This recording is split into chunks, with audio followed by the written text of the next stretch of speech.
고위공직자의 인사 배제 원칙 5가지가 있었습니다. 추가로 7가지였지만은 그 당시에 5가지 그 5대 원칙이 고위공직자 인사 기준 5대 원칙이 1. 병역 비리, 2. 세금 탈루, 3. 부동산 투기, 4. 위장 전입, 5. 논문 표절. 이 5가지에 해당되는 사람들은 이유 여하를 막론하고 고위공직자에서 다 배제시킨다는 절대적 원칙이었습니다. 그렇죠? 얼마나 대단합니까? 이 5가지에 해당되는 그 사람들은 아무리 훌륭하다 하더라도 고위공직자를 맡길 수 없었습니다. 한데 이낙연 국무총리 어땠습니까? 이 5가지 중에 몇 가지가 해당될까요? 무려 4가지입니다. 강경화 법무부 장관 몇 가지겠습니까? 4가지입니다. 김상조 공정거래위원장 몇 가지겠습니까? 4가지입니다. 그리고 김현미 국토부 장관, 유정민 장관, 그리고 지금 현재 경기도지사로 있는 김동연 그 당시의 장관 모두 인사 원칙 5가지 중에서 3가지 이상을 원칙을 위반한 자들이었습니다. 그런데 그들은 밀어붙였습니다. 그렇죠? 그 이외에 2가지, 1가지에 해당되는 사람들은 부지기수입니다. 가장 끝판왕이 누구냐면 강서구 가양동에 집이 있었는데 자기 딸이 초등학생에서 중학교를 올라갈 시점에 가양동은 조금 뭡니까? 좀 그런 지역이죠. 그래서 목동으로 이사를 합니다.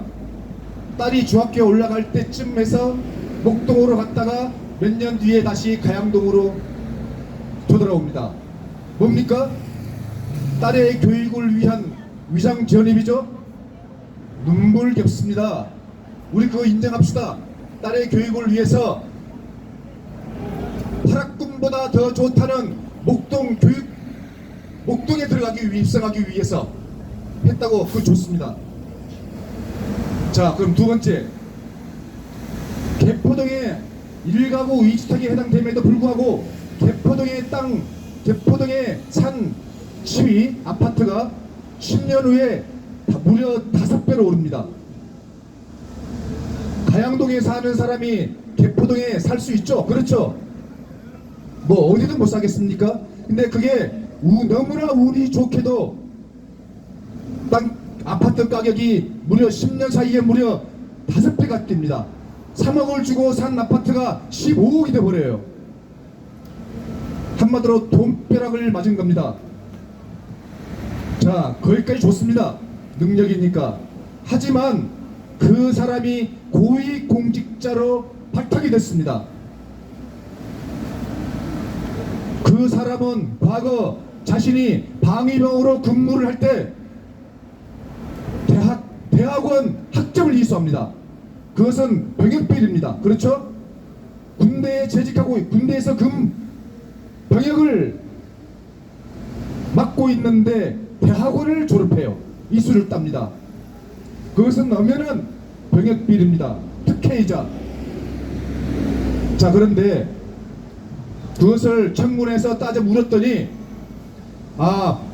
우리는 가양동 살지 않고 개포동에 살았습니다라고 하는 거예요. 그래서 그 개포동과 가양동의 전기세 수도세를 파악을 했더니 자기들이 살았다고 하는 개포동에는 전기세 0원, 수도세 0원이 나왔는데 살지 않았다는 가양동에는 꾸준하게 지금까지 나왔던 수십만 원의 전기료 수수료가 나와 있는 거예요. 거짓말이죠? 이 문재인 정권 하에서의 고위공직자 고위공직자 배제 원칙 5가지에 모두 해당되는 그 고위공직자가 바로 문재인 정부 초대 방통위원장인 이효성 위원장입니다. 그 이효성 위원장은 그 5대 원칙을 달성한 것뿐만 아니라 5대 전관왕이죠. 뿐만 아니라 무려 10여 가지에 이르는 비리 백화점의 트렌드 수렴을 달성했던 인물입니다. 이런 자를 더불어민주당은 임명을 했고 통과를 시켰고 문재인은 재가를 냈습니다. 자, 가장 최근에 무슨 일이 있었습니까? 대한민국의 행정, 입법, 사법 이것을 총괄한 모든 것을 다루는 것이 바로 언론 방송입니다.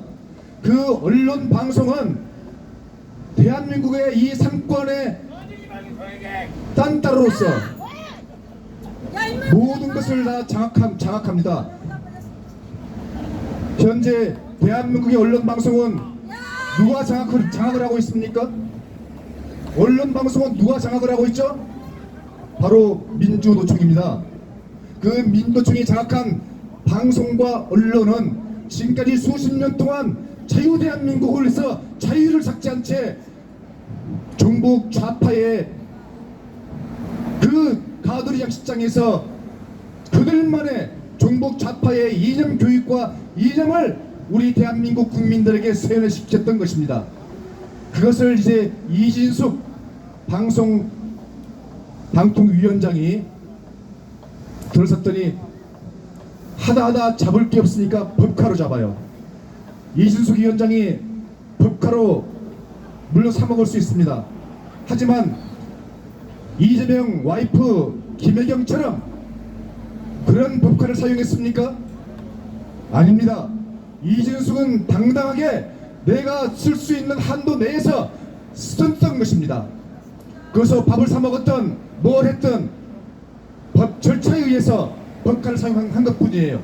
하다 잡을 게 없으니까 법카로 잡아요. 법카로 잡을 일입니까? 아니요. 절대 잡을 수 없습니다. 그러나 이들은 민주당은 이미 2년 전에 이동관 방통위원장, 그 다음에 김홍일 방통위원장, 그리고 세 번째인 이진숙 방통위원장까지 모두 탄핵을 시킨 겁니다. 탄핵을 남발한 거예요. 탄핵이 뭡니까? 지금까지 16대 국회의원, 16대 국회 때, 그때가 노무현 시절이었는데, 노무현 시절 때 탄핵이 발의된 것은 4번입니다. 16대 국회죠. 17대 국회에서는 2회, 18대 국회에서는 1회, 19대 국회에서도 1회, 20대 국회에서 5회입니다. 그리고 지난 21대 국회에서는 무려 13건. 그리고 지금 22대 국회가 시작된 지 얼마가 됐죠? 22대 국회가 시작된 지 지금 2개월밖에 안 되죠? 2개월 만에 몇 개를 탄핵을 했습니까? 2개월 만에 무려 6개입니다. 7개입니다. 2개월 동안 무려 7개의 탄핵을 남발했습니다. 자, 이 뜻은 이미 언론 방송은 종북 주사파 세력인 민주노총이 장악을 수십 년 동안 해오고 있었는데, 그것을 너무나 잘 알고 있는 이진숙이 그것을 와해시키고 이제 자유민주 세력으로 언론 통폐합을 하기 위한 그것을 막기 위해서 탄핵을 했던 것입니다. 아까 제가 초두에 말씀드렸죠. 이재명이가 구속되는 게 빠를까요? 문재인이가 탄핵되는 게 빠를까요?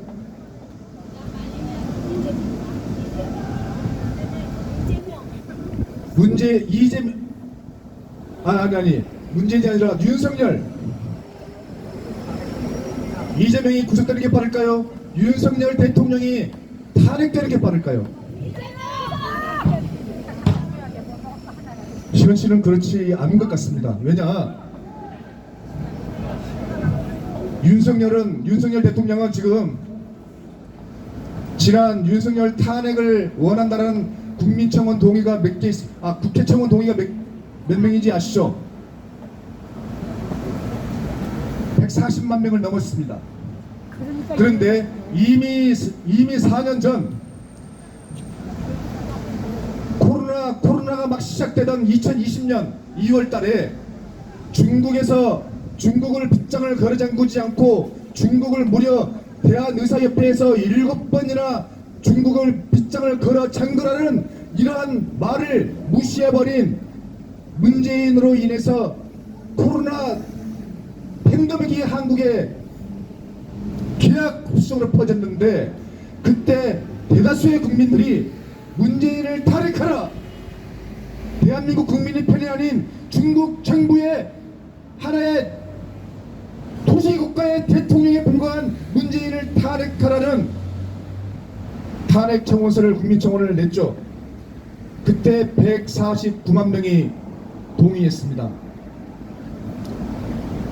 지금의 윤석열 대통령을 탄핵시키자는 숫자와 거의 맞먹습니다. 145만 명 윤석열은. 자, 그런데 수치는 거의 비슷한데 정청래는 뭐라고 했습니까? 법사위원장을 꿰차고 있으면서 자, 윤석열 대통령을 탄핵하자는 국회 청원이 130만 명이 넘었을 때입니다. 130만 명을 넘었으니 윤석열이 탄핵을 해야 할지 말아야 할지 이러한 것을 의논하는 청문회를 열자라고 했습니다. 이게 말이 되는 소리입니까? 이게 말이 되는 소리입니까? 왜 말이 안 되느냐면요, 청문회를 개최하는 것은 합법입니다.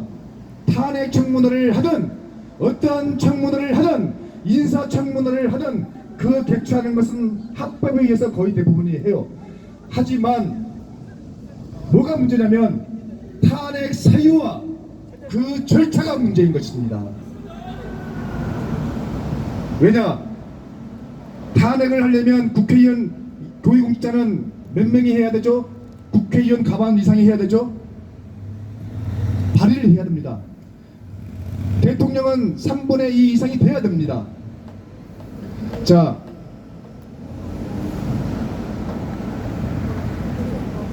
범야권, 더불어민주당을 포함한 범야권의 인원이 몇 명입니까? 무려 195명이에요. 5명 끌어오는 것은 아무것도 아닙니다. 윤석열 대통령을 탄핵 청문이 아니라 탄핵하는 국회 의기를 지금 당장 하면은 윤석열을 탄핵한 것쯤은 식은죽 먹기입니다.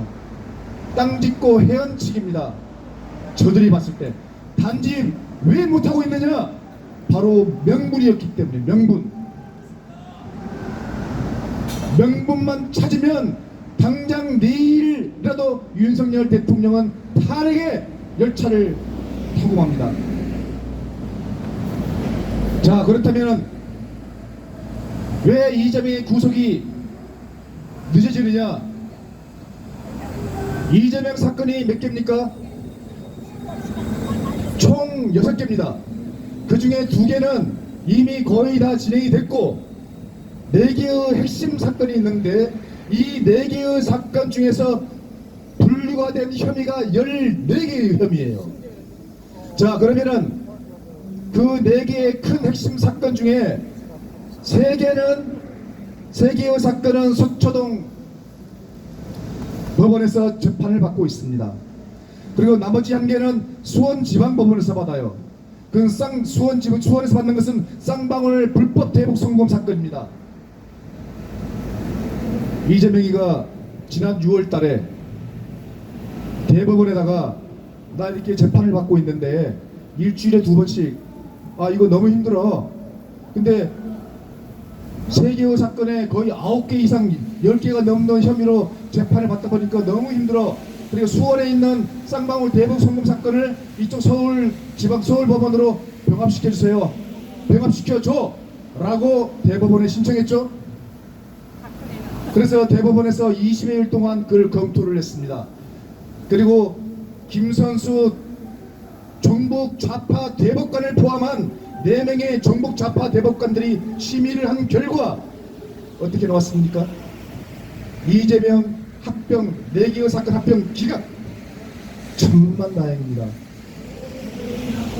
왜 천만다행이냐면 이 3개의 사건을 가지고도 앞으로 최소 5년, 최대 10년 갑니다. 왜 그러냐? 이 3개의 사건에 대장동 사건, 성남 FC 사건, 백현동 사건, 위례 신도 사건이 포함되고 있는데 대장동 사건은 사건 기록물이 500페이지짜리 책 한 권이 무려 200권. 대장동 사건만 검사가 500페이지짜리 사건 기록물 한 권을 읽어도 200일이 걸립니다. 근데 성남 FC 사건은 100권이에요. 그 다음에 백현동 사건은 50건, 위례 신도 사건은 20건, 550건, 그것만 해도 400건이 넘습니다. 거기다가 그건 사건 기록물이고 또 뭐가 있느냐? 증거 목록 잘 아시죠? 이 증거 목록이 수천 페이지다. 수천 페이지. 그거 읽는 데만, 그거 동영상 듣고 읽는 데만 최소한 몇 개월 걸립니다. 아니 1년 걸릴 수도 있어요. 이러한 어마어마한 광대한 사건 기록물과 증거 목록을 20명이, 검사 20명이 50명이 한다고요? 이거 몇 년 걸립니다. 파악하는데. 하나 잡아내기 위해서 이걸 다 봐야 돼요. 하나를 잡아내기 위해서. 자, 그러면은 이재명이는 단순한 강간범이 아니고 치밀하게 계획에 의해서 자기는 전혀 행동하지 않았지만 주변 밑에 모든 것을 동원해서 했던 강간범이자 폭력범이자 살인범이었던 것입니다. 이런 이재명이를 잡겠다고요? 잡을 수는 있죠. 5년 10년 걸린다면. 그런데 천만의 말씀, 1심이 끝나기도 훨씬 전에 윤석열은 탄핵의 열차를 타고 갑니다. 태워버립니다. 지금 그 명분을 차곡차곡 쌓아가고 있는 거예요. 종북 좌파 추석파 무리들이. 거대 야당 195석이 장난인지 아십니까? 이들은 뭐든지 할 수 있는 겁니다. 대한민국에 나는 새도 떨어뜨리는 것이 아니라 대한민국에 있는 모든 것을 쓸어버릴 수 있는 무소불위의 권력을 갖고 있는 것이에요. 그래서 정청래가 법사위원장 정청래가, 그리고 방송통신위원장 누구죠? 그 여자 김민희, 이런 자들이 깨춤을 추고 있는 겁니다. 법은요 저기 있어요. 그들에게 때법과 자기들의 195석이란 그 거대한 병풍을 가지고 대한민국을 싹 쓸어버릴 그러한 만반의 준비는 이미 끝났습니다. 명분만 하나 주어진다면 윤석열 대통령은 바로 아웃되는 겁니다. 그래서 노 정치인이 한 말이 있어요. 뭡니까? 자기가 가만히 1, 2년 동안을 지켜보니까 왜 윤석열이가, 왜 한동훈이가, 왜 이재명을 못 집어넣느냐. 이미 이재명은 벌써 재작년 2년 전에 구속된다고 했습니다. 안 되니까 1년 전에 구속된다고 했어요. 또 지금은 보니까 강간무소식이야. 이러한 시대적 흐름을 보고서 그 노 정치인이 책을 썼습니다. 이재명은 절대 못 잡아넣습니다. 오히려 윤석열이 당합니다. 왜? 박근혜 대통령이 탄핵을 당하자마자 어떻게 됐습니까? 2개월 후에, 정확히 60일 후에 탄핵이 된 2017년 3월 10일 탄핵이 되자마자 정확하게 2달 20일 후인 5월 9일 날 재선거를 했습니다. 그렇죠? 탄핵이 당한 순간 60일 안에 재선거를 해야 돼요. 만약에 윤석열 대통령이 탄핵이 당한다면은 60일 안, 6개월이 아니라 60일 안에 재선거를 했을 때 과연 보수 우파 진영에서 국민의힘에서 대통령 후보로 나설 사람이 있습니까? 이렇게 싸우고 있는데 없습니다. 이미 저들은 초법적인 권력을 향유하면서 개딸이란 팬덤 정치에 동원된 이재명이 대통령이 되는 겁니다. 대통령이 되는 순간 이재명이가 받고 있는 4개의 사건, 선거법 사건과 또 하나의 사건, 6개 사건에 총 14개의 혐의는 물 건너가는 겁니다.